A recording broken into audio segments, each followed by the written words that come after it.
I'm Kim. And I'm Camille, and this is Enneagram for the Culture, where two dope Black therapists discuss how therapy, Blackness, and the Enneagram come together. Boom.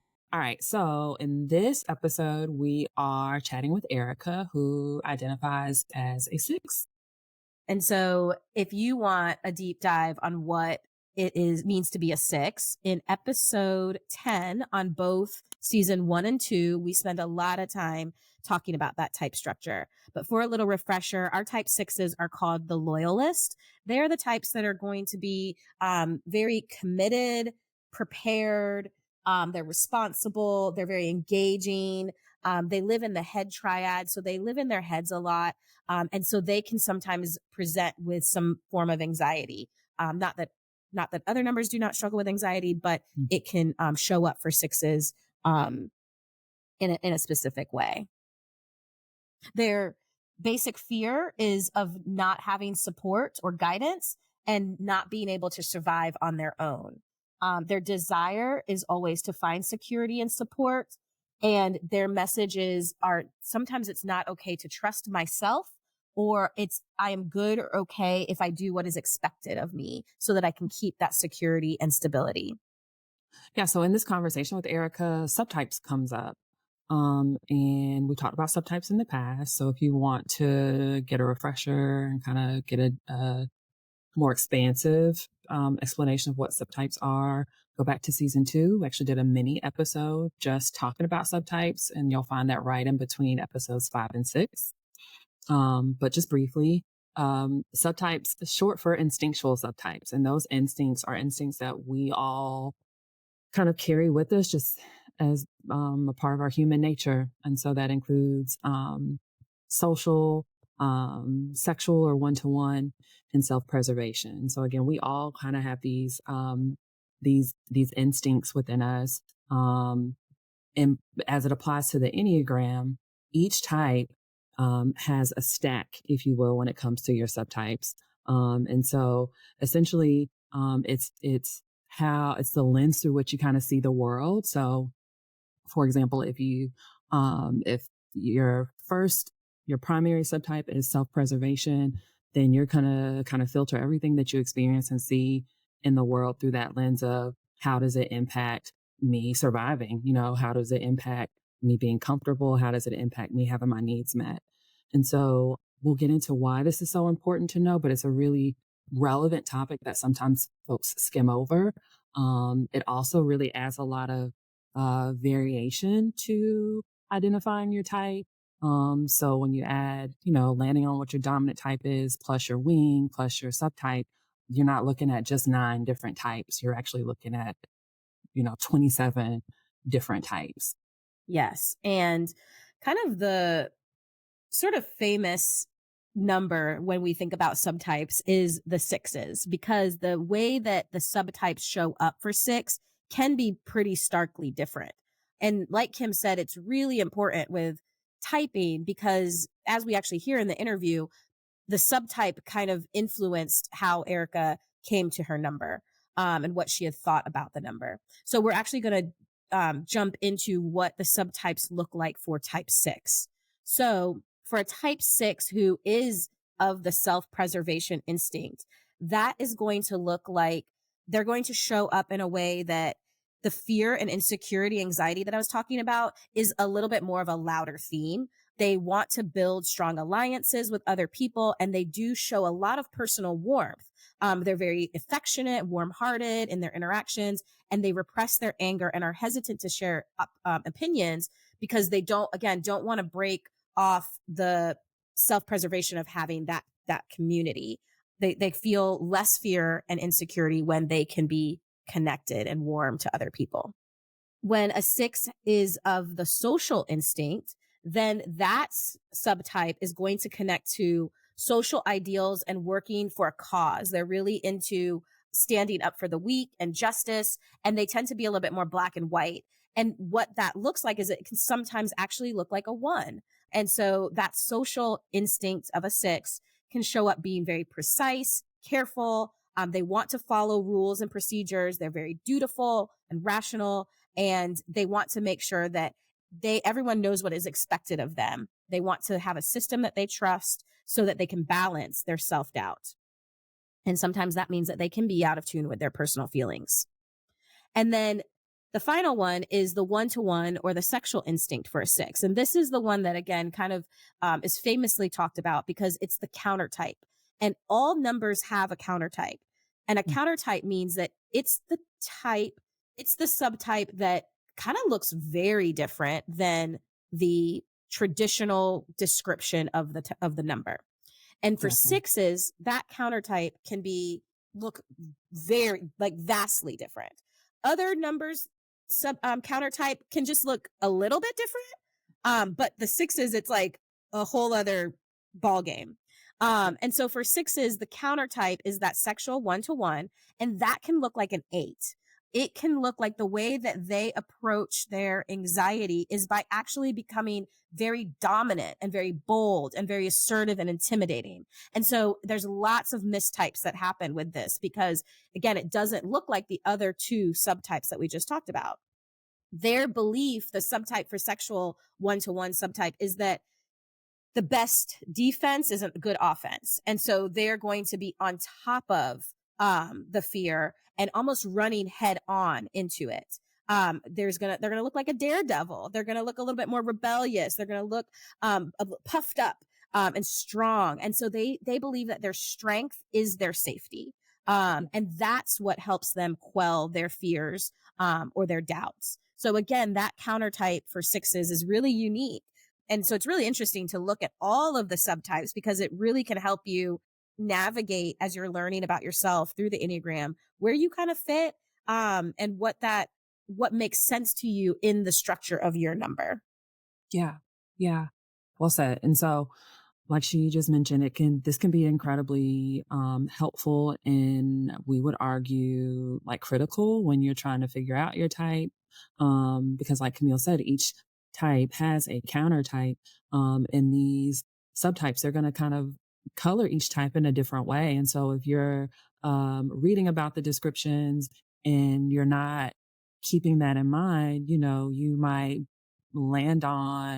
take a test and land on, for example, me being a 3. But what you're reading, like, it feels like it doesn't resonate so much. And it could be because you're a counter type. The self-preservation 3, that's the counter type for the 3. So there are a lot of things about 3s that I read when I was initially learning about my type that just didn't feel like it fit.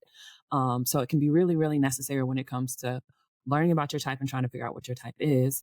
And then also contextually how that impacts our relationships again. So like I mentioned, we all have all 3 of these instincts in us, right?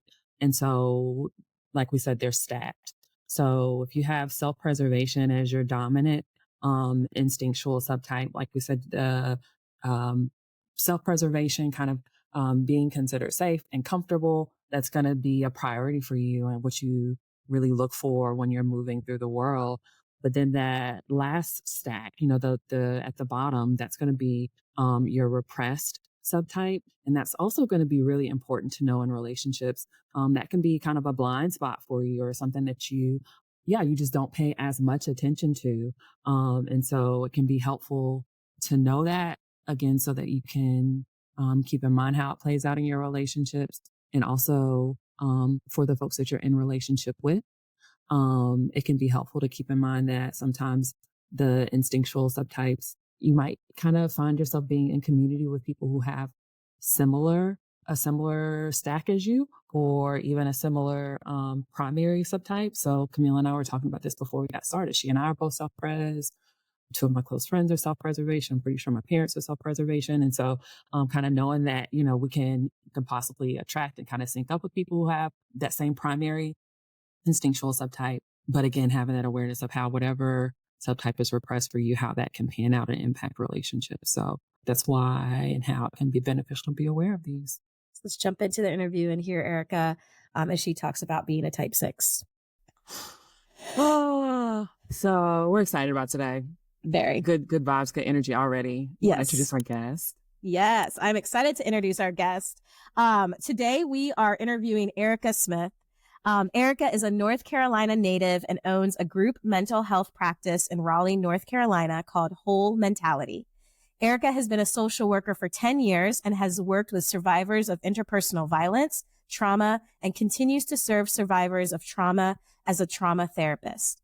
Erica works with people as young as 5, primarily as an EMDR therapist, but also as a DBT and pain reprocessing therapy therapist. Erica has lived with an autoimmune disease since she was 12 and supports a lot of folks also processing through their own experiences with chronic illness.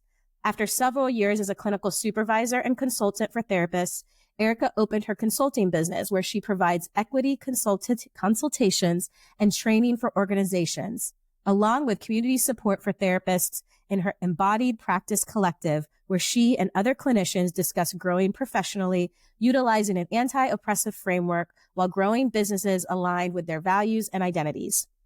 Outside of that, Erica is a highly caffeinated adoptive dog mom who has a current obsession with drunken noodles and the TV show Monk. Hello, Oh Erica. gosh. Hi. Hi. Hi. Oh, awesome. Love the body. That girl. 100. Well, thank you. Thank you. Thanks for being on. We are happy to have you on. And thank you for just even from your bio, the work that you're doing and all the different areas that you're touching folks. And just really neat to hear what you're doing in the community. Mm-hmm. Mm-hmm. Well, thank you. I'm so excited to be here. So there's that. Thank you. There's that. Okay. Well, let's get started. Yeah. So, Erica, you know how the Enneagram showed up for you. I'm going to talk about how it showed up for me. You want to go first? You want me to go first? You can go first. Okay. I'm going to go quick. first. I'll be really fast. This week I checked out a co-working space that I signed up for. Like it's it is a co-working space, but they market themselves as a club. So you have to like buy a membership and, I've had it for probably a few months, and this is my first time like making the time to check it out. And when I tell you, I walked in and felt like so at home. It's really, really nice. It's really, really dope. But that whole vibe and energy of everybody just sitting and being productive. I worked for like probably 2 hours and I got so much done, and it just made my week. I went back the next day and I can't wait to go back next week. Guys, it is 24 hours, 7 days a week. So I could go at 2:00 in the morning if I want to. I will try not to, but I might. I can't make any promises. I love it. I'm so excited about it. I want you to go at 2 a.m. because I want to know who else is there at 2 a.m. How many people are there? What's the vibe of the people there? I have questions about the 2 a.m.ers. But this tracks. I have some 3 clients. And when we talk about productivity, when I hit the nail on the head was when I said, maybe you should go to a coffee shop and work. The way her face lit up, she was like, I love nothing more than being in a coffee shop. And she even did, she was like, and I'm typing and I'm important and I'm doing stuff. And she said, you know what else she said? She said, I sometimes try and stay longer than other people. Like, look how much I'm working. And then she said, competitive stuff. Yeah. The competitive. Yeah, and then she said airports. She loves, she's like, I love bringing my work to an airport because look at me. I am important. It's like, this is amazing. It's a thing. It's a thing. I mean, in college, it would be the library, right? Like I used to love to go and work but I wouldn't be in college. Like I wasn't really in there working. I was just in the mid, but this is different. I was actually getting work done. I loved it. Highly recommended. I love that you found your home. Thank you. Your place that's going to inspire you and keep you motivated with all the other workers working. Yes, I appreciate it. And I will. I'll let you know how the 2 a.m. if I end up doing that. Balance is important. So I'm trying to, but if it happens, I'll be sure to let y'all know.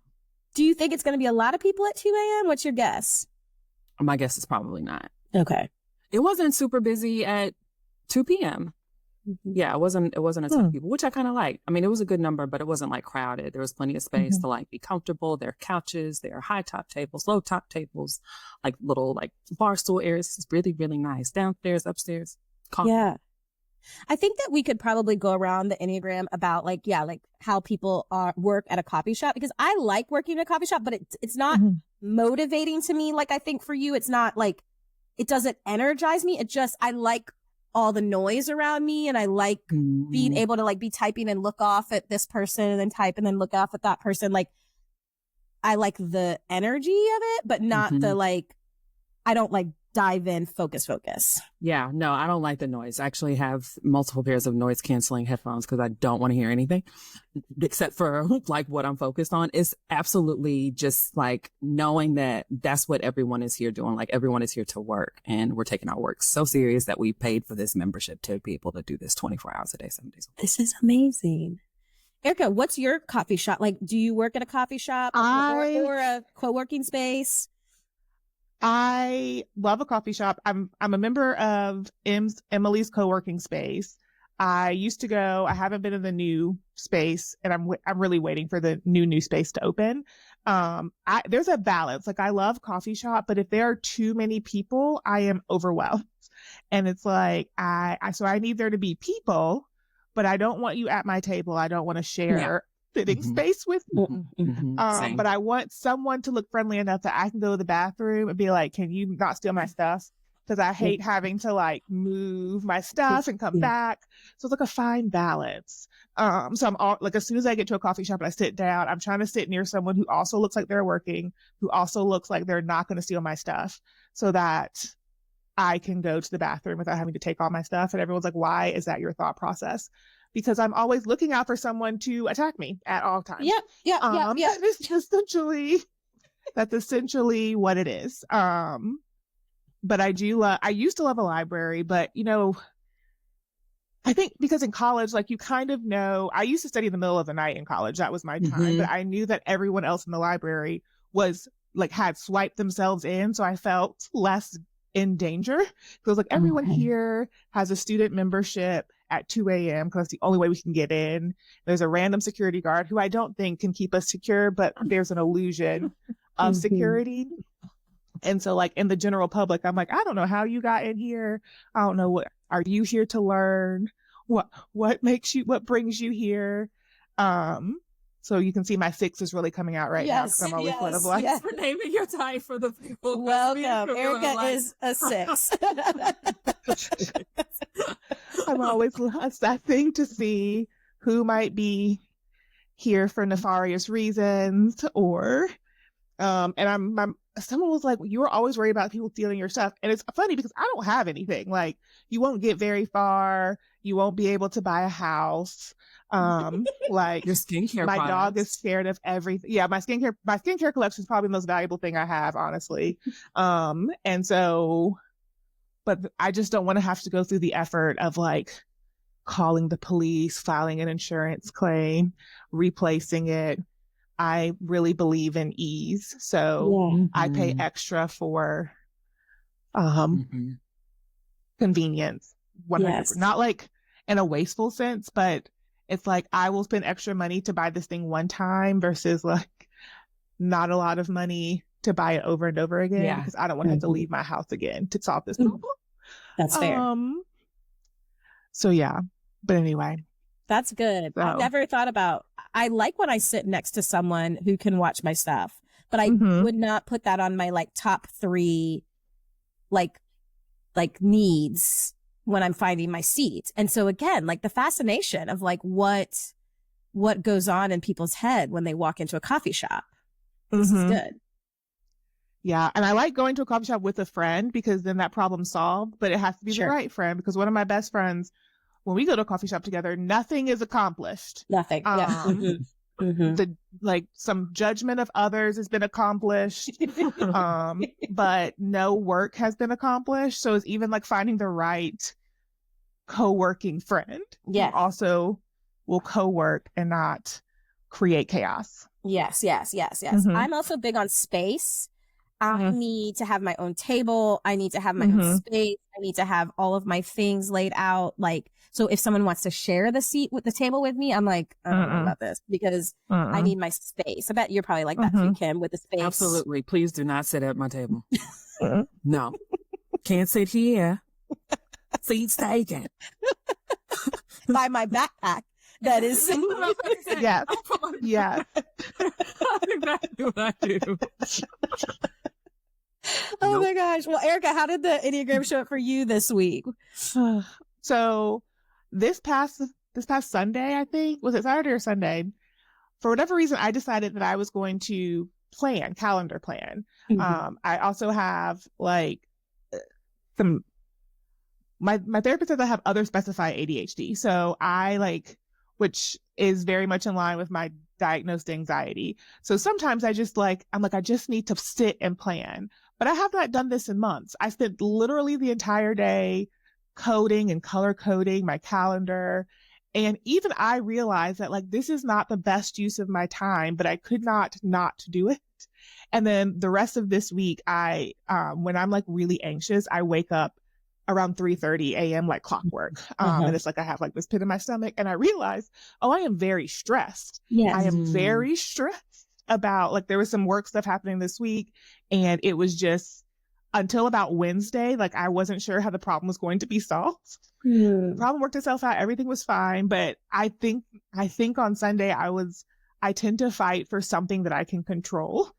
And the thing that I could control on this past weekend was I can plan for the week of chaos that I know is coming. And so there were so many other things I really actually needed to do, but I literally couldn't make myself do anything but sit. Monk was on the background. I had coffee and I had all of my pens.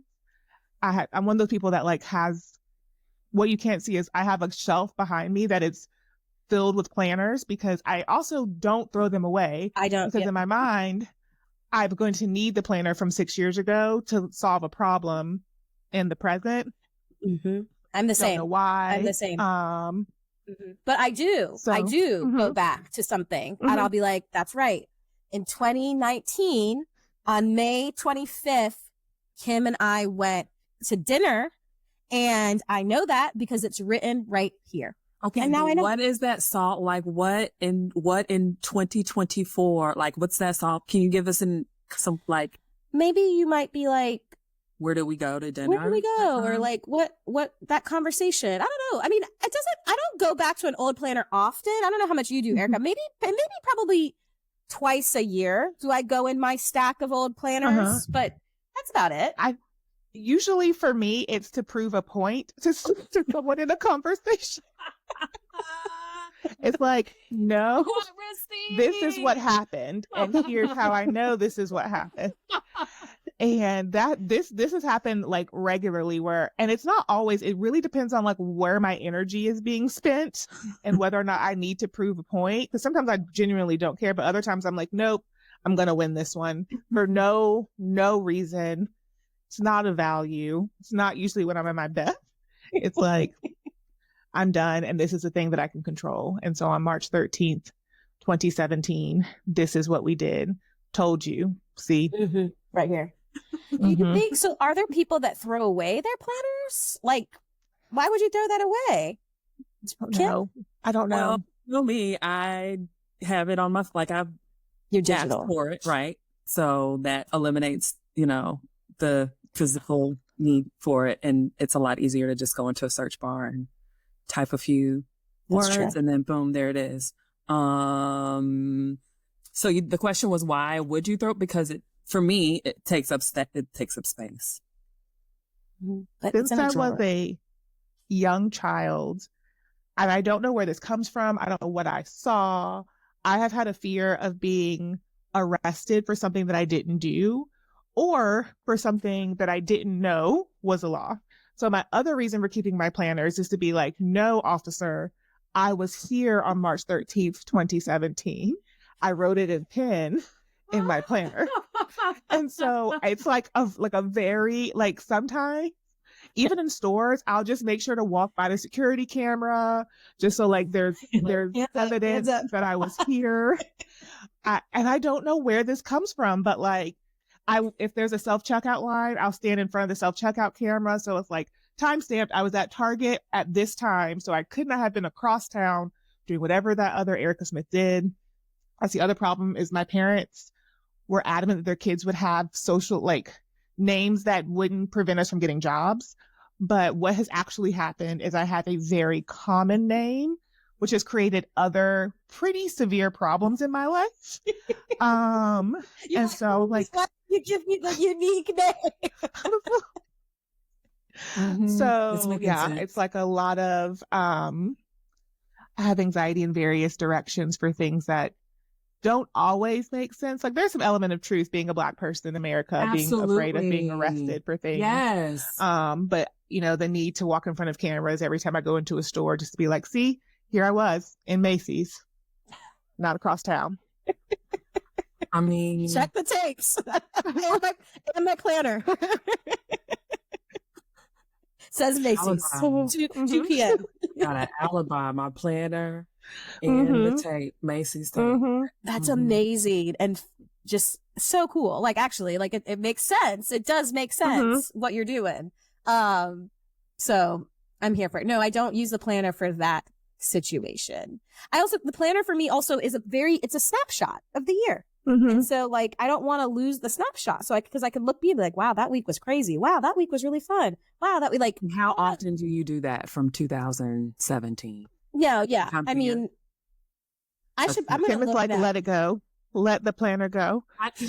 It's a stack. I know exactly. They're right behind me. Like I'm so tempted to like go look and see how big that stack is. Because I use the same planner too, because I can't switch.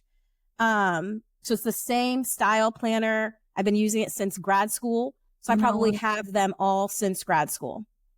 Yeah. It's like a diary. Like, do you throw away your journals? Right. So to me, it's like that. It's like I'm keeping my journals and my planner. It makes sense. Yeah. I understand. But now, thank you, Erica, for teaching me that now I also have alibis in here. There you go. Here you go. Right. That's right. Okay, and we're just getting started. So, you go, Camille. No, I'm good. Oh yeah, my question. Yes. Erica, how did you first learn about the Enneagram? What's your origin story? So actually one of my best friends, she lives in Wilmington as a therapist, and she one day asked me, do you know what and she said this word, and I was like, my what? What is that? And she was saying the word Enneagram, but I was like, I don't know what this is. And there was a time when I was very into Myers-Briggs. Yeah. She knew that. So she said it's like another personality type, but it's more than that. And she said, and it's funny because people have always labeled me as a 1. And I just sort of like ran with that. And I didn't read to be fair, I did not read all of the types. I read one. I was like, oh yeah, this sounds like me. And it was in my business mastermind that I'm in now where, she paid for us to all take like the big test or whatever. And it came out that I was a 6, and I did not like this. I'm not sure why, but I was like, this is not true. And my original fight was the 6 is labeled the loyalist. And I don't know why, but I was like, no, absolutely not. This is not. And it's funny because the people around me were trying to figure out, they're like, this is definitely you. But I think I've always been labeled as like an overachieving, hard worker, very strong, very independent, go-getter. And I wouldn't necessarily say that that's how I would have labeled myself, but it's how I have always been labeled since I was a kid.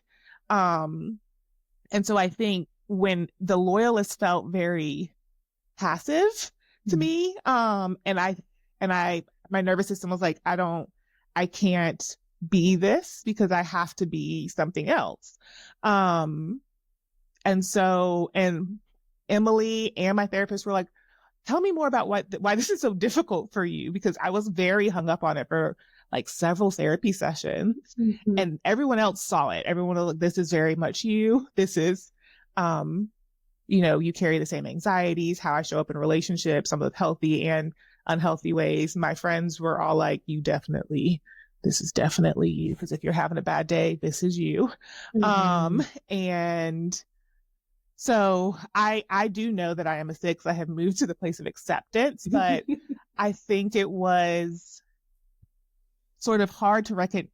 It was very much sixes, in my opinion, and the areas of growth for me really are very connected people who are very relational. And that was the most challenging part for me, was this idea of dependence. And like healthy sixes have these healthy relationships and are very, there's a lot of people-centered connectedness that's part of a six, which was very much not what I was hoping for. In my own like journey, like my identity, and how I think I saw myself as a very independent person. And that doesn't necessarily go away because of my Enneagram type. And there's like, you know, other pieces of me too. But a point of pride that I definitely had to work through is that I used to always tell people, because people would ask me things like, do you want to get married? And I would say, like, I didn't grow up, I wasn't raised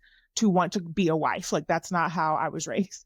I was raised to be able to take care of myself and like, to be able to support myself and to get a job. And I sometimes question if my mother doesn't regret that, because now she has 5 kids, none of whom are married, and she has no grandchildren, but we all have jobs. So it's like, and so I just never like really, I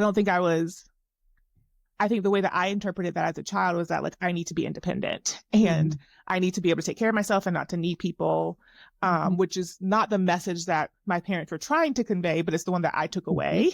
And I just never really had like this urge. I was never like, must find a partner, must marry, must go to college for these things, which is also kind of ironic growing up in a Christian household, growing up in a Christian family where marriage is like the pinnacle of womanhood. And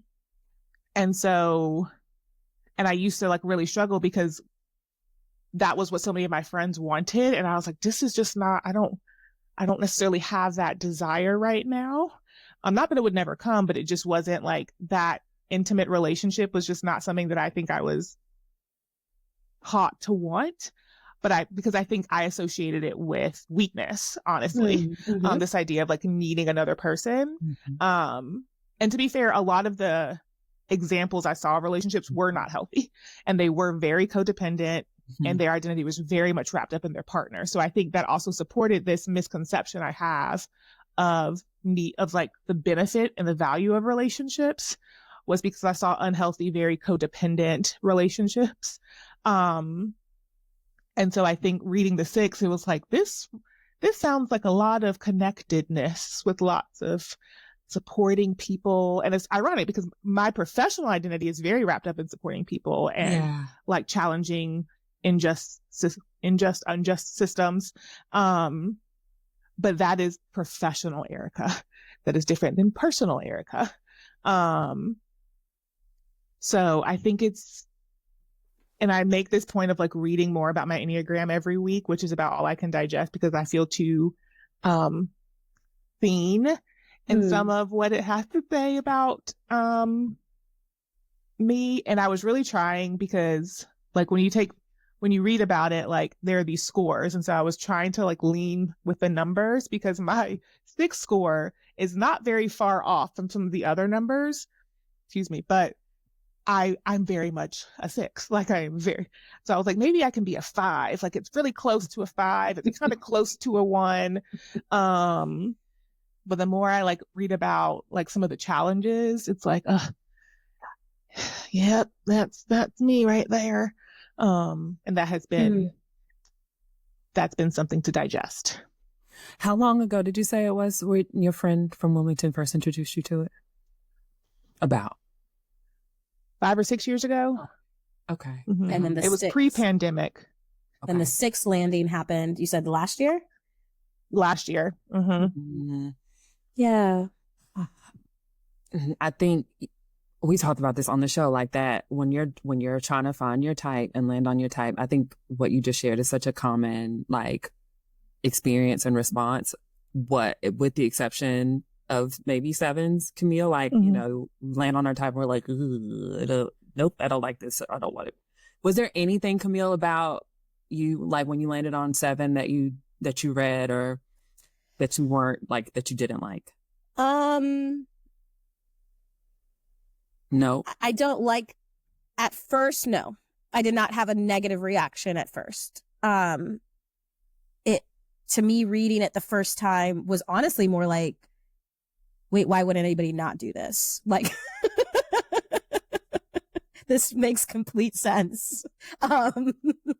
And then but like, as I kept learning, then when I would see the dark side or the unhealthy side, I was like, yes, that is me. But I didn't have like a rejection of that. If anything, I reject when people, we've talked about this before, when people just gloss over 7s. That is what I reject, because I'm like, that's not quite it. But when I read like a good description of it, I'm like, yeah, that's correct. Mm-hmm. So for Erica, for you, it was that like this notion that 6s are dependent and really needing connection and relationships. For me, it was people pleasing. Like when I read that about, not people pleasing, being concerned about image. When I read that about these, I was like, no, I do not care what people think about me. And that's not true. And fear of failure, reading that, I did not want to accept that was something that I really struggled with. With some more work, I learned that it's not, I mean, I don't like failing, but it's more so a fear of like coming across as being like a loser. That's what really, I don't like it. I do think actually like that reading the Enneagram did label that I had anxiety. That was probably the first way that I was like, oh, I'm anxious. Like, and then it was like, oh yeah, I am. But that was a new like, like, oh, you do all this because secretly you're anxious. Yeah. But Erica, I love, like, that is so interesting. I'm curious what your, if you know what your subtype is, as a 6, because that would be interesting, because there's different, flavors of the 6. And I think I do think there's the counterphobic, and then there's the 2 that I think one is less dependent. One is way more into the social aspect. I'm not sure which one is which. Do you know, Kim, actually? I know a lot about that. Sexual 6, the counter. I have books here, but I also feel like just so much of what you said, I was just really resonating with, about the dependency and needing people, and not wanting to need people, and I just was like really like, gosh, she's speaking my language. Totally. Yeah. And I think, so a little brief context. So I was diagnosed with lupus in 2003. So I was 12, and my mom was pregnant with my now youngest brother, which was my parents' 5th kid. My dad actually died in a car accident that December. So my youngest brother was 3 months old, and I am the oldest girl in a Christian Black family. Yeah. And my mom had my mom is one of the strongest people I know. I don't know how on earth she raised us. But that was probably one of the, that season and the years that followed. Like, my mom talks about this in her own story, about how she learned how to ask for help, which was foreign to me. But I think my reaction to a lot of that was, and I was already an oldest child, like textbook oldest child, even before my dad died. But I think it really, being a helpful, good child became critically important to my identity. And being good at school, and not I worked my ass off in school because I knew them, but we couldn't afford to send me to college. And so I'm very grateful that I did have a full ride to college, but it wasn't because it was so that I didn't have to need my mom for this, because she would have figured it out. She would have figured it out. But I was like, if I could take this away, there's one less thing for my mom to do. And this idea of taking so much responsibility, I think this was also why it was hard for me to accept a 6. And I really identified with the 1, was because I was I have to be able to do things on my own, not because my mom didn't care about me, but because there were 4 people behind me that she had to do this for. And I was like, if I can just like not be a problem, because I also was the sick one. So now some of my other siblings have health issues, but originally I was the one that was in and out of hospital. So even though I was trying really hard not to need people, I was constantly sick and couldn't do a lot of things on my own because of my lupus and arthritis. And so I think I'll never forget, because after my dad died, my mom, my memory of this, okay, I don't know if my mom has the same memory. My memory of this is we're in the car one day and then she's like, you're going to group therapy. I don't remember any preparation. I don't remember anything. I just remember being like in the car, and then we went to like some kids group grief therapy where I don't think I said a word for the entire thing. Mm-hmm. And I did not go to therapy again after that until graduate school.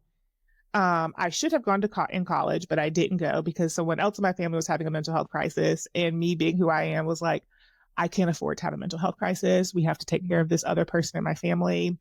And so grad school, I went for the first time because it was free and I didn't have to need help from my mom to pay for it or didn't have to call her. So I went to this free person who I did not like, but I just knew I needed to be there. And so I went regularly. I don't think it was helpful, but it like kept me off the edge of having a nervous breakdown in graduate school. And then I didn't go again until, gosh, it was probably like 20. Check your agenda. You got to check your agenda. Check my planner. First therapy session. Check my planner. You said 2018. You said 2018. I think it was 2018. Yeah. And it was really the only reason. I love sleeping, y'all. Like I love naps. It's funny because I know people like I struggle with rest, but not with sleep. And so those are different things. I'll sleep. I will sleep. And so when we were picking out couches for my office, I was in rooms to go laying across the couch to see which one was long enough for me to take a nap on between sessions. Mm-hmm. And that is how I made my choice. Mm-hmm. But my sleep was getting affected and I was like waking up and I was like, nope, time to get some help because the one thing that I can do is sleep. And that's what brought me back to therapy again. Like I'm currently seeing a therapist regularly. But yeah, so I think like a lot of my family of origin story and sort of how I interpreted my responsibility in my family. And while it wasn't necessarily put on me by my mom, it was sort of put on me by other people in my family system about having to be helpful and how I needed to help my mom. And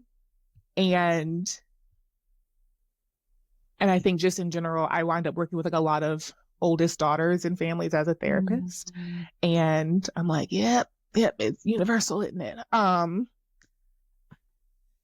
so I think that's also one of the reasons that this acceptance of a 6 and they're like, we all need relationship, but I didn't read about all the other Enneagrams. So like with the 6, like this relational piece and how we really want to be able to depend on other people and find security in relationships was jarring. Because I was like, that is not something that I could do ever, easily or, in a way that felt safe. Or I think also when you like have someone die like that in an accident, like there's not that if someone gets sick and it's coming, that's any easier, but it was like one day he was here, one day he wasn't. I think that was really like a rip out of this idea of security. And so then being like getting attached to people when they can just be gone one day, was also another element of, nope, can't do this. I would rather just, wing it and have a good job, and call it a day. The security of that. Yeah. Because like that's within my control, is how hard I work and how hard I do these things, which I know even that's not really in my control, but it feels like I have the illusion of it. but relationships are very much more outside of my realm of control. Yeah.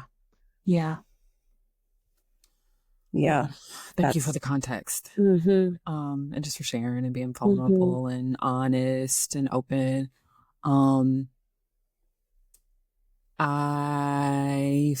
We feel very strongly that context when typing, especially like for us and our community and our experiences, is something that has been missing and sometimes continues to be missing in like this space. And so, hearing you share, like it just kind of continues to like, validate that it's important for our experiences to be incorporated, included, like you said, growing up, in a Black family, with Christian values, like that shapes context for sure when it comes to like when you're trying to figure out kind of at your core like what motivates you. So so yeah, thanks for sharing that. It almost feels like you and be like, I'm gonna guess here, but like in the head triad, which is where the 6 is, it's like okay, if my motivation is security as a 6, it's like you problem solved the shit out of that. Like you were like, okay, people can leave, so that's not what I'm gonna do. My mom has 4 other people behind, so that's not what I'm gonna do. So where's my best option for security? And that's gonna look like this. Whereas, context, other 6s might be like, okay, my best option for security is people.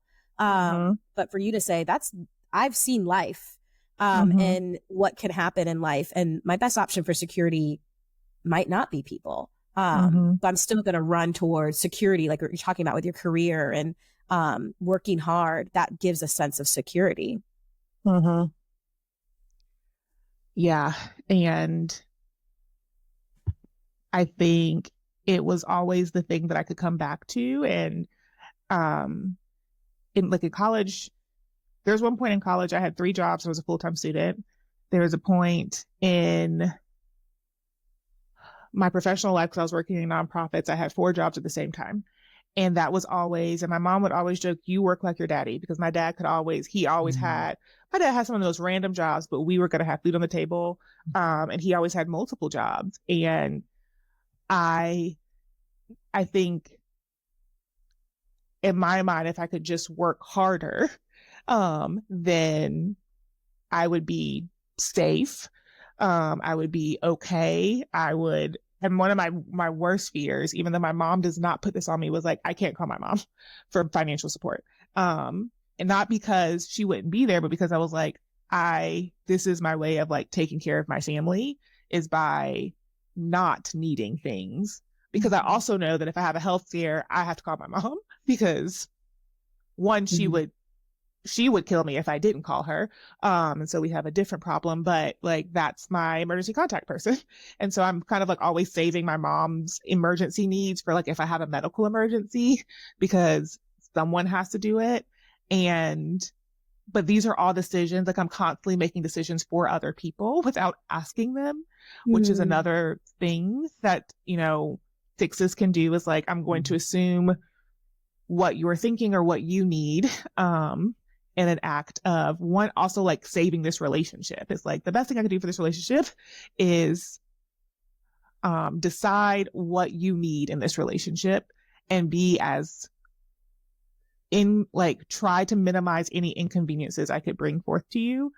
On the other side of that, once we are in community, like we are attached, I can become very passive aggressive. So my friends who are closest to me, they know that like, if I become very quiet, it's because something in this relationship is bothering me, and I am trying not to hurt your feelings, because I'm such a planner. I will remember. I remember what you said. I remember what you did. It is not because I'm trying to hold a grudge. It's like, I literally don't know how to forget it. And so I have to really be like very mindful. And so the best thing that I can do in my mind is to withdraw, and I'm like learning how to communicate through. And so when me and one of my really good friends, who she also prioritizes therapy, she's like doing a lot of her own work. We have gotten a lot better at being like, hey, this is bothering me. I'm trying to tell you now so that I'm not snapping at you later. And it's been received well. And she's able to use her communication skills, and has been a really beautiful experience to be in relationship with someone who's also doing their own work. So I'm not having, because I think in some relationships where I have latched on too quickly, I'm now teaching you how to do these things, because I have decided that I want to be in your life and I want you to be in my life. And that's going to be at the cost of myself, because I can't detach very easily, which is why I don't attach very quickly. And it's funny, most of my closest friends, one of my friends is in town, she's coming to visit today, will tell you that they drug me into close relationship. My friend who's coming today, we met in college in the bathroom. We live in the same dorm. And I guess we were just on the same poop schedule, because we would always be in the bathroom at the same time. And she would talk to me through the stalls. And I'd be like, ma'am, we're not friends.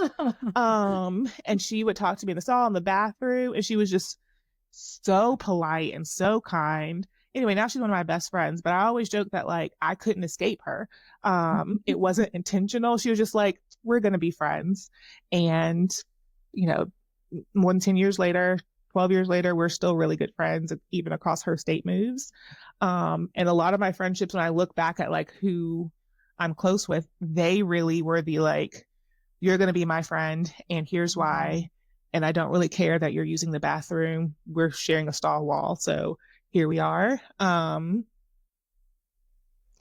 And I think it's been their effort that has like helped me feel secure in that relationship, because it's like, okay, even though I have up steel walls, you were just like going to knock on them regardless, and show up regardless, and then yell at me when I didn't call you when I wasn't feeling well.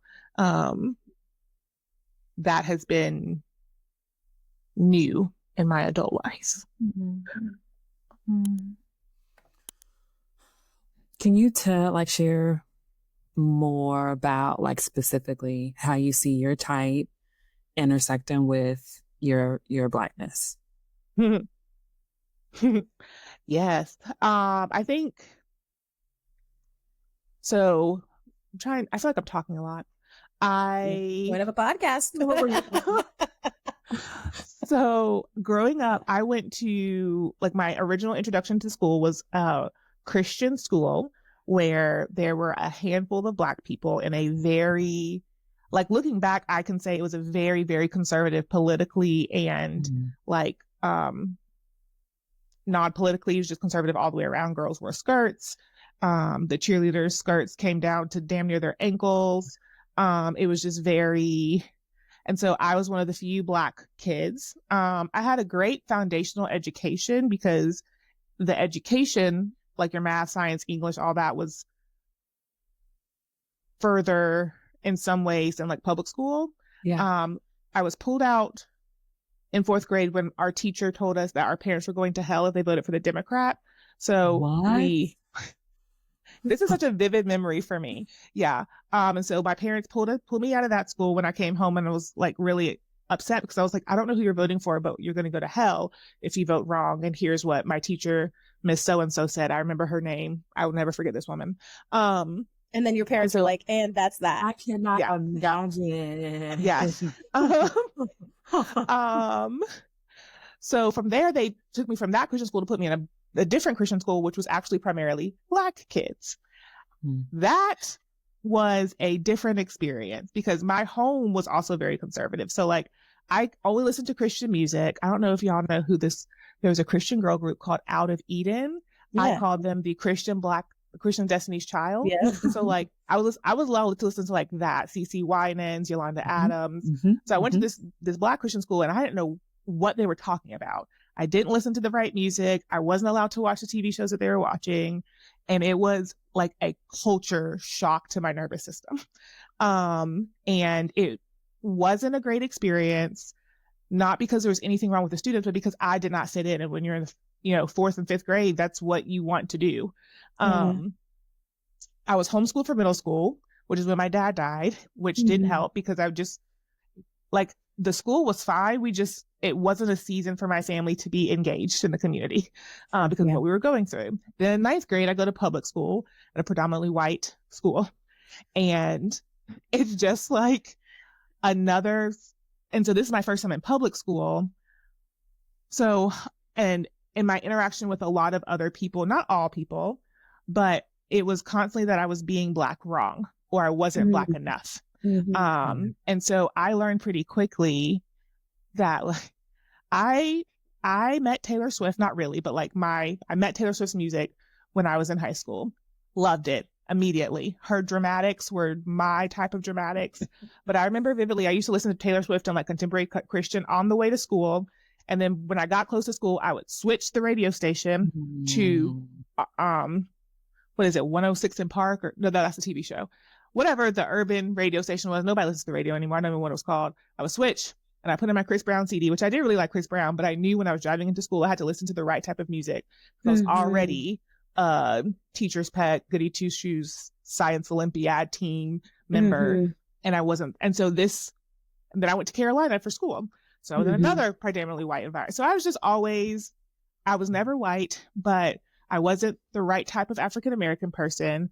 And so this also further, I think, created more of me depending on myself, because I was like, I don't fit in any of these groups.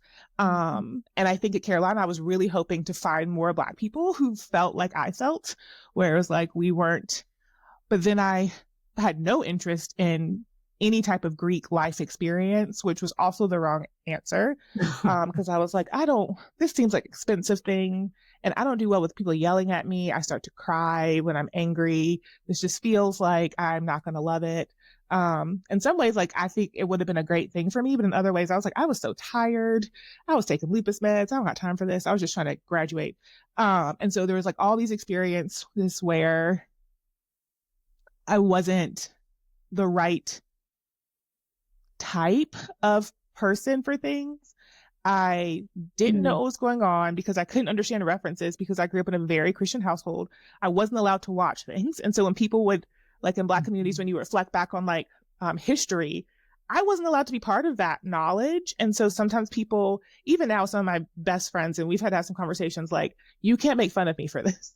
I wasn't allowed to be part of this information. And so, no, I don't remember this music video because my mom said it was for heathens. And so I just wasn't allowed. I wasn't allowed to take part in a lot of cultural history that I think my peers recall. And so it's less of a problem now, mostly because I am okay with who I am. But I think because of my Enneagram type, there's such a desire for support. And then it feels like I'm showing up incorrectly just because I don't know some things. And it's funny because I love music.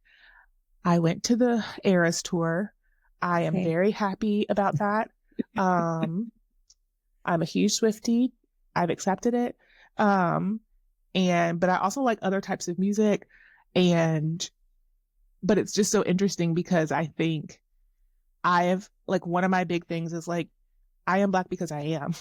And my interests are not, like, the Black community's interests are not monolithic. And I think this idea that, like, in order to be Black, you have to be one thing is very much part of an oppressive experience that comes from whiteness and comes from this idea to continue to separate members of our community. And I think that's one of my big, like, pillars.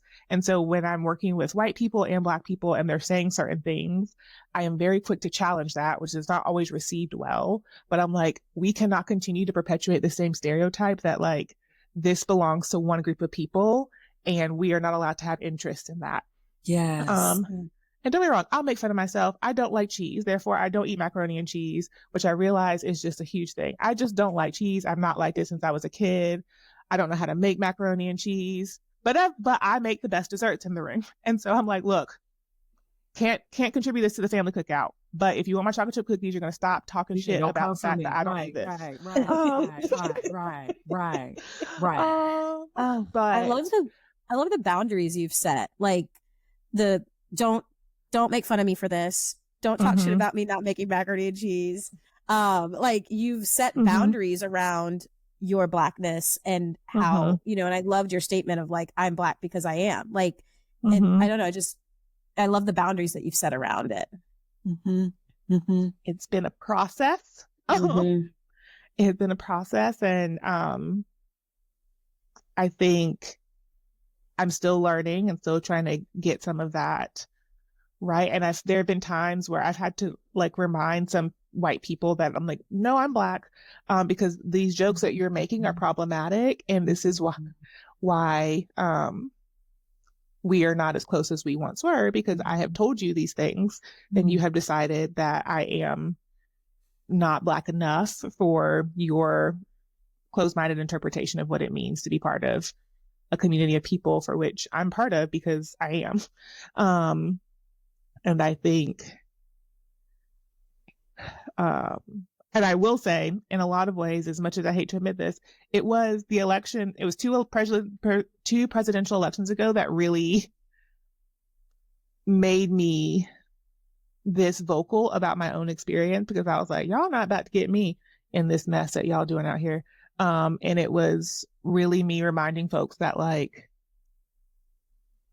and I think also my clients, I think when I see Black youth struggling with some of these parts of our identity and this idea that they don't fit into the community because of their interests, is when I'm like, nope, we're not doing this. And it really makes me be a lot more verbal, because I was like, I know what it's like to live with this as a young person.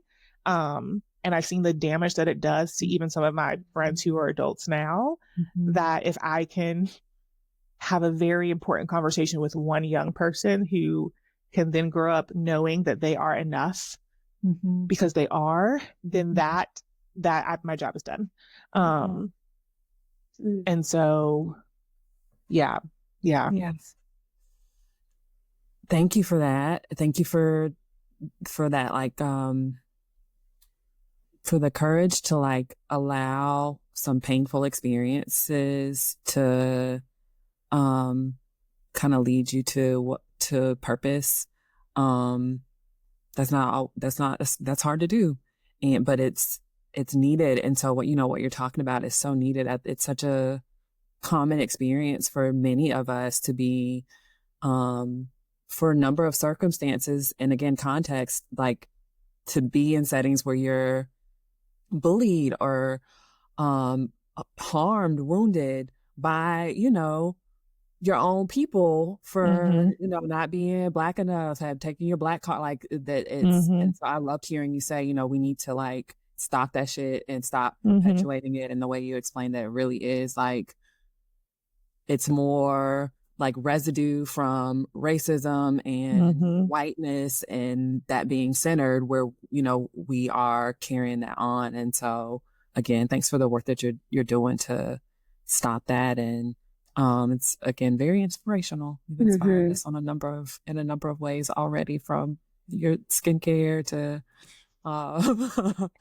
what you shared about what you've been through, and the work that you're doing. Yeah. Well, This sounds like there's so many layers to, which is again like the point of our podcast. There's so many layers to the Enneagram, and right, like you've talked now about like your family, the context of your family history, context of the schools that you went to, the context of the narrative around Blackness and that it should be one way, like how all of that has influenced your Enneagram number and being a 6 and how that shows up. So so complex, so complex. And I know, it's interesting, like similar story, right? Like being in white spaces and liking Taylor Swift and all that stuff. And so it's so interesting, like, and what Kim said, like, it's common. And it's like, there's so many of us, Black folks who have the same story. And we think we're all by ourselves. Like we think like, oh, I'm the only one that doesn't know those references. That game, the like Black card game. Oh my gosh. I hate it. I hate that game. When people are like, let's play this, I'm like, I'm out. I'm going to go to the kitchen. Like, I don't know these things. And so like, and so you're like, I hate that game. But there's so many of us that also hate that game. Like, and then there's people that love that game and are, know all the things. And that's wonderful. Like, but then there's probably, one or two in every group that are like, don't know those references, don't know this game. Doesn't make you any less Black. It doesn't make you less Black. It just doesn't work that way. No. It does not work that way. Y'all. Oh. Well, with all of that being said, like, what is one of your hopes, or multiple, a hope that you have for Black people, a hope that you have for, on an individual level and a collective level as Black people are doing their work and you get to do work with Black people in your practice. But, what's a hope that you have for us? One of my biggest hopes is that Black folks in particular are brave enough to discover who they are. I think there are so many beautiful parts to each individual person. And I think so many of us are scared to lean into getting to know ourselves, getting to explore our interests, getting to be excited to share what we care about because it isn't socially acceptable as part of the Black community, as part of being a Black man, a Black woman, a Black trans person, a Black queer person. There is this idea that in order to fit into this narrative, this identity, I have to be this way. I have to enjoy these things. I have to know these references. The Olympics are on right now, and I'm so excited to see so many Black and brown faces in these different activities that we just we don't recognize a name that like Black people do this. We can do anything that we want to do if we find it interesting. And we'll kill it too. And we're going to be good at it. We'll be great at it. Just watch out now, right? Like, I don't know. I love watching Frederick and in the male gymnastics. Yes.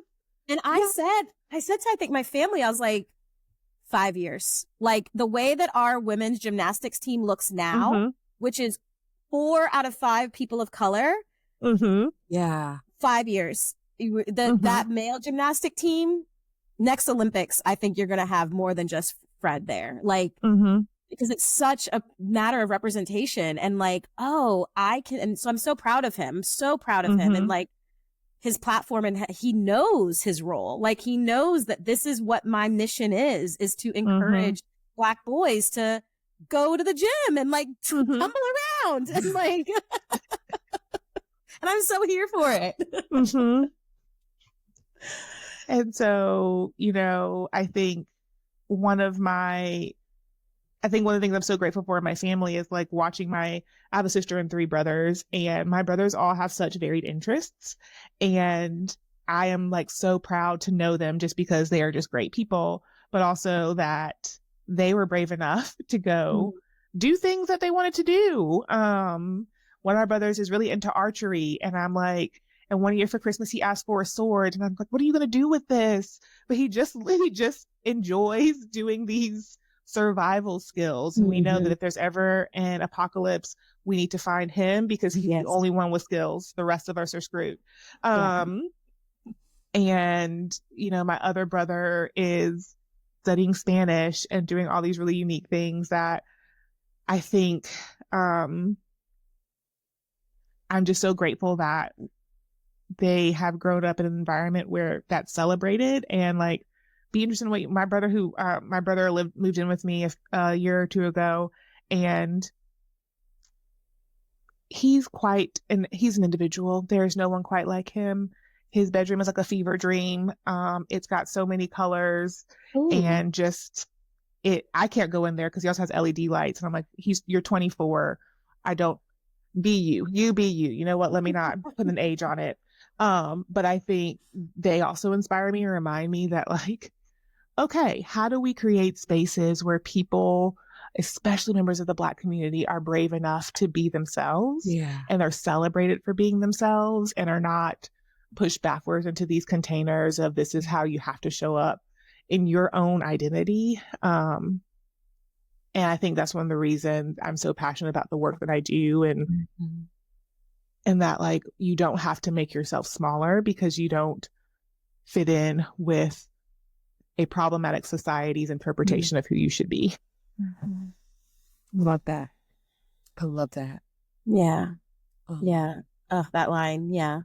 You don't fit into a problematic, like, interpretation of what you should be. I think that I love my mom. My mom and I are very close. She's probably not going to listen to this, so I can say without. I like in retrospect. Probably going to listen to this exact one.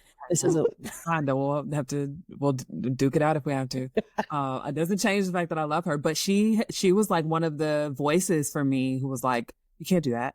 Black girls don't do that. Black people don't do that. And you know, with growth and doing my own work, I'm able to realize it's like you were insecure about not doing more of what you really wanted to do, or you like weren't confident that you couldn't ride a bike, or that you're not good with plants. And so when you say things like that to me, like it's just a projection of your own insecurity. And so that helped me to like be able to have the courage to lean more into like the stuff that I know that I'm good at and want to do. And so yeah, what were some of the things that like growing up that she would say that to? Like, well, I just mentioned 2 examples, and it wasn't all the way growing up. Like when I started to get into plants during the pandemic, she was like, "Oh, okay, good luck. Like you're gonna kill them," but she can't keep a plant alive. When I went to UNC for grad school, we were trying to like find a place for me to stay where I wanted to, like an apartment, and I wanted to be kind of close to campus, but not too far. And I was like, maybe I like bike to campus. And she was like, well, you're going to be the only Black girl biking because that's not something that, you know, Black girls do. So those are those 2 examples that kind of come to mind. And I didn't end up biking. I also think with that, when I was in the like 3rd grade, I had a really bad bike accident that traumatized her because a neighbor brought me to the door with a tooth missing, hanging out of my mouth, bloodied everywhere. So I think for her, just me on a bike, like she has some trauma. Yeah. Yeah. I think also like, I think of, like you said, your mom and the insecurity, but I also think sometimes, I don't know about your mom, but sometimes it's the imagination that we don't, sometimes as Black people, we haven't had the ability to imagine that I can do gymnastics, to imagine that I can bike ride and feel safe, and you know, that I can swim, you know, like there's an imagination piece to that. And I've worked with some of my clients. This happens a lot. I mean, we're probably all as therapists going to nod our heads at this. I have so many clients who are in corporate and the benefits, they love the benefits. But then when it's time to think about leaving corporate to go into something a little bit more creative, or the thing that to own a business or to do these other things, it's such a barrier around benefits. And like we talk about how in Black families, that was what was like drilled in, and to have an imagination that like, no, I can own a business. I can be a creative artist. I can do this thing that's a little bit outside the box. The imagination is thwarted, and that's hard. Or just, you know, I had one woman who's very successful, and she was just like, I didn't actually think about what I liked. I just thought about a job that was stable and secure. And now that I'm at the top, what do I actually want to do with this? And she's in her mid to late 30s, like, asking those questions. So the imagination piece is important. Yeah. I was going to say, I think, you know, for our parents, you know, grandparents, like a lot of those projections and insecurities, they're rooted in like fear and, you know, those things, like you said, like they're not safe, or they won't lead to security. And so I think, you know, for folks who, if you can be aware that you're tending to kind of put a Black person in a box and say, oh, that's something that Black people don't do or can't do, like check yourself to see if some of that is happening, if you're one, like maybe envious because you don't have the courage to do it yourself, or imagine, as Camille is saying, or if it, again, is rooted in some of that like kind of fear that's been passed down, which, you know, hopefully we can find like some compassion for that and understanding for that too, because to a degree it's totally justified, but also, like Erica said, like Black, we could do anything and that we're interested in doing, and then we're gonna like fucking kill it. Excuse me. Yeah. Anywho, Erica, I liked hearing about your siblings, Erica, then the things that they're into and how unique everybody sounds, and the freedom that that you guys get to play around with your personalities, or have gotten to lean into playing around with your personalities. Yeah, I think I will say my mom created a space where, don't be wrong, there were expectations. There were a lot of expectations, but it was never did I want to go to college? It was weird. You were going to college, which I also recognize as a symptom of the oppression in this country and Black people not being able to access things. But I think I was also so hell-bent on trying things after I left home, because I wasn't, you know, I used to go home pretty regularly because I would take my brothers on sibling dates. So every month I'd take a new brother on a sibling date and we would go do things. But I also, you know, left the country and stayed abroad one summer in India by myself. My mom was not thrilled, but by that point it was like, okay, well, you're going. I was volunteering. I was like doing this really helpful work, which is also very in line with our faith system growing up. So I was like, you can't say no to Jesus. And I played that card. And I think, you know, me and my sister being brave enough to try things really created an environment where my brothers were also, and we also lovingly bullied them into trying things sometimes. Like, well, just go do this thing, you know, big sister. Me and my brothers and my other friend were at the movies last night, and I was asking my friend, I was like, oh, do you and your sister fight like this? And he was like, no, we got along really well. And I was like, that's boring, which is not necessarily true. But me and my brothers have like a very fun, jovial relationship. And I am grateful that in all that we went through that I have a big family, because there was just so many personalities. And when one of us was not getting along with the other one, there were 3 other personalities to go turn to.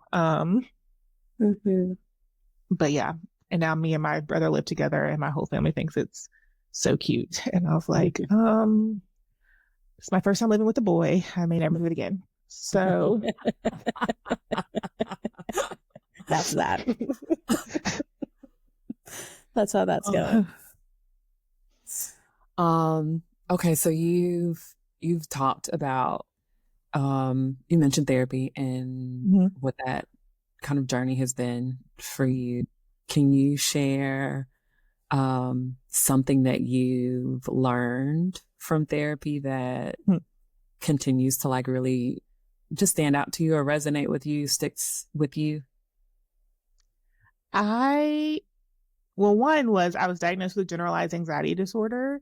And I think even though I'm a therapist, it is not necessarily an easy task to diagnose yourself, nor do I suggest that you do that. That's not what I'm suggesting. I just think when my therapist said it, it was like, oh, it was just, and it really shouldn't have been that eye-opening. But I also think for me, it was so long. This is just how I think. Like, this is just, and in my mind, like, this is how everyone thinks. You like constantly plan for the plan of the plan of the plan.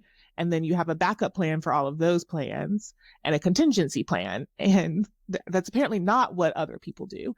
And I have a brain that was always thinking, but I think it was always celebrated, because in spaces, if like there was a problem to solve or a project to do, the way I thought was celebrated. And so it wasn't a problem until I really became older and I like wasn't in school. And it was, there's so many times that I could not make my brain stop thinking, and stop planning and stop worrying. And, but I have been taught that this is like a strength because I'm not going to be caught unaware, unexpecting of things. And so this idea that there are brains who can rest I was like, what does that mean? I don't identify with that. And it's funny, I started taking Prozac maybe a year ago. And I remember I was seeing a new doctor and I was filling out the GAD-7. And when you first learn to do these things, you take it yourself. I hadn't taken this thing for myself in years. And I was in the doctor's office filling out these things. And I was like, this is not good.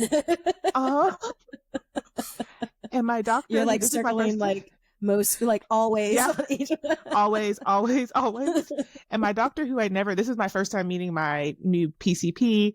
And she was like, so you're a therapist, right? And I was like, yeah. She was like, so these scores are very high. And I was like, yeah. And so we talked about it, and I started taking Prozac, and then I saw her again like 4 months later, and I said, is this how everyone else feels? She was like, I can't speak for everyone else, but probably, yeah. Cause I was like, I still have the feeling of anxiety. But it's like I can wake up sometimes and I can just look outside and I'm not thinking, oh yes, global warming, and here's where the ozone is. It's been such an interesting thing. And I still very much we talk a lot, like, do I need a higher dose? Because of all the other medications I take for my lupus, I'm very medication hesitant, just because ultimately I want my lupus meds to be tip top shape, and then everything else I'll figure out. So I think that, and then I think we talked a lot about the role of the necessary parentification that I had when I was younger. And how that has very much still at play. I think I do a lot better now. But even I remember when I asked my brother if he wanted to move in with me, my therapist and I had like a lot of conversations about what that means. And how I was looking to have a roommate, because I was living alone. I don't love living by myself. And my dog, bless her, is not helpful. She's not going to protect me. It's not going to be helpful. And so like a lot of conversations about like, what was my responsibility? Because this is an adult. I have an adult being who, yes, I helped watch grow up, but this is a fully functioning adult person. And this is not my little brother. He is, and he isn't in this role. Right. Yeah. So a lot of like learning to let go, and in that has been such beauty, because I'm able to see my brothers as people, fully functioning people, and not the children that I saw be children when I was in college. And I think even in some of my relationships, learning to let people be fully functioning adult people. Like I don't have to take care of this. And I think that's a big thing that I am trying constantly to develop, is like, what is my role in being a friend and being a supportive friend, but also having my own boundaries and recognizing this is not my problem to solve. Just easier said than done. Yeah. Especially when it's family, because then my anxiety is at play. I'm like, what if this happens? And what if this happens? I have one family member who is notorious for getting jury duty, and I don't know why that stresses me out, that you got jury duty. I don't have jury duty, but I'm always like, don't forget you have jury duty. You have jury duty. Don't forget you have jury duty. You have to, and they're like, leave me alone. But for some reason, like, you missing your jury duty is like, you're going to get pulled over, and it's going to be a problematic situation, and they're going to be like, you missed your jury duty and your life's going to be over. And my mom was like, they are an adult. I was like, you're right. And so I just don't I'm like, I don't need to know what mail you have. I just leave it in the mailbox, and then I text you have mail. Look at you. Because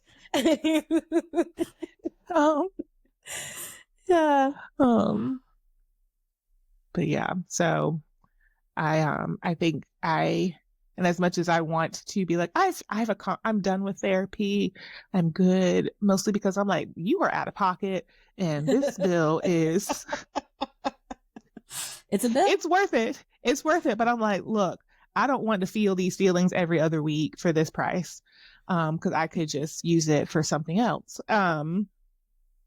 But I just recognized how differently I'm able to show up for myself and in relationships in ways that make relationships fun again and not. Don't get me wrong, I'm still at heart, I like my alone time. I like coming home and throwing my Apple Watch across the room. So if you text me, I don't know. But make relationship like partnerships and not me feeling I need to take care of things. Which is the big sister parentified oldest child who's a girl. Yeah. Thanks for that. You hit on two like really big, important, like kind of things for us as Black people to continue to like make room for talking about so that there can be less shame and stigma associated with it. And that's medication and leaning into that if that is gonna be like helpful for you. And parentification. I feel like that's a word that it's an experience that is very common for many of us, but that like being able to name it, right? And being able to name things is important. Is still kind of fresh for folks. And so, yeah, and all of the effect, I mean, parentification and Black women, and there's so many ways it impacts us. So thank you for sharing that. Yeah. I will say my mom has done a really great job of recognizing and naming that both me and my sister in a lot of ways were parentified. But I think the difference is me and my sister took it on somewhat knowingly. In retrospect, like, yeah, it has its consequences, but it's one of those things where it's like being where my family is today versus the statistics of a parent dying when we were renting an apartment and he was the only one working. Like the statistics were not in our favor. And so I'm like so grateful. My dad had life insurance, which this is a plug. Get life insurance. Yes. Please. Yes. Because you don't know when things are going to happen. But my dad had life insurance, which is the reason that my family like was able to survive that period. And so I think also parents, like there are situations when your kids have to be parentified. I'm not saying saying that like it's recommended or that you should put that on them, but I'm like, can you still make space and acknowledge that? And there were so many times where my mom tried to make sure that we were still kids. Like we still had birthday parties and we did dumb things with our friends within reason. And she would ask me to watch my brothers. It wasn't, there were times where it's like, I need for you to watch your brothers as an emergency, but like she would ask me these things. And I think that is one of the reasons like my mom and I today are even still so close, because it's like, she was a very aware parent. And I think sometimes when people talk about their parents, I have to call my mom. I'm like, look, I know we got our stuff sometimes, but thank you, because I just had a conversation. But yeah, so I think even that experience has been okay. There are lots of ways that this can be done, and even when life happens and sometimes you have to depend on your oldest kids for support, like how do you still make space for them to have their own experiences of being a child, being a teenager, as much as is possible, because so many parents, I think, just dump that on kids and be like, this is what you got to do. And they forget that they're kids too. But yeah. Kudos to your mom. Yeah, kudos to your mom. Kudos to you. Like the work that you have done in therapy sounds like the work that she's done back then and then even now being aware. So Oh, Erica, this has been so great. It's been such a good conversation. Where can people find you and get connected with you after they've heard, all your wisdom and humor? How can folks get connected? What do you have coming up that you're excited about that you want to plug? My practice Whole Mentality is in network. Lord Jesus, be a fence. With insurance. Whew, that was like, this is how I'm gonna die. This process. But so we've got my practice for folks who are interested in mental health therapy. And then on Instagram, my practice is Whole Mentality. My personal page it's Erica Kendra. And this ain't no telling what you're gonna get on that page, but that's me. And then right now, my collective is open for therapists who are interested in growing their practice, the Embodied Practice Collective. And that's just a community where you get more of this, but we show up and we talk a lot about ways to, I'm really fortunate to have a business now. Lord, that's a whole other episode where I came from work-wise as a six, but to have a practice now that's in line with my values, and we get to lean into things about justice, and we get to talk about oppression and how it shows up, and how social work is political, and the way that this country is operating is causing harm and creating trauma. And how do we create practices in mental health spaces that can identify and lean into that and are not perpetuating the harm that so many practices and mental health spaces continue to perpetuate. Yes. But yeah. And then at a coffee shop, ordering more coffee and not water. So making sure that your stuff's safe. So if you see Erica at a coffee shop, you can tell her, I'm a safe person. I can watch your stuff. I can watch your stuff. I listen to your episode, and I know that you can go to the bathroom. You're all right. Don't sit with her. We don't. Separate table. Just watch her stuff. Yes. I love the work that you're doing. And now I'm like, oh my gosh, that's a whole nother episode, but yes, because all of that. And I know Kim agrees just how that is so important to create spaces that are anti-oppressive and safe, and, even bigger than the word safe. We kind of overuse it, but just that clients and clinicians can feel that the issue is not just them, right? Like it's the system. And how as therapists and social workers do we and counselors do we support that? Yeah. I tear it down. Thanks for your time, Erica, and thank you for your work, my fellow social worker. Thank you both for creating the space for people like us to learn about ourselves and to see ourselves not as isolated experiences. So I thank y'all for this work that you're committed to, and I'm a big fan, and I don't be listening to podcasts, but I listen to y'all. So thank you. Thank you so much. Thank you. I feel honored. All right. Well, that's our episode with Erica. We hope you enjoyed it. We did. And then that's it. Yeah. We'll see y'all later. See you later.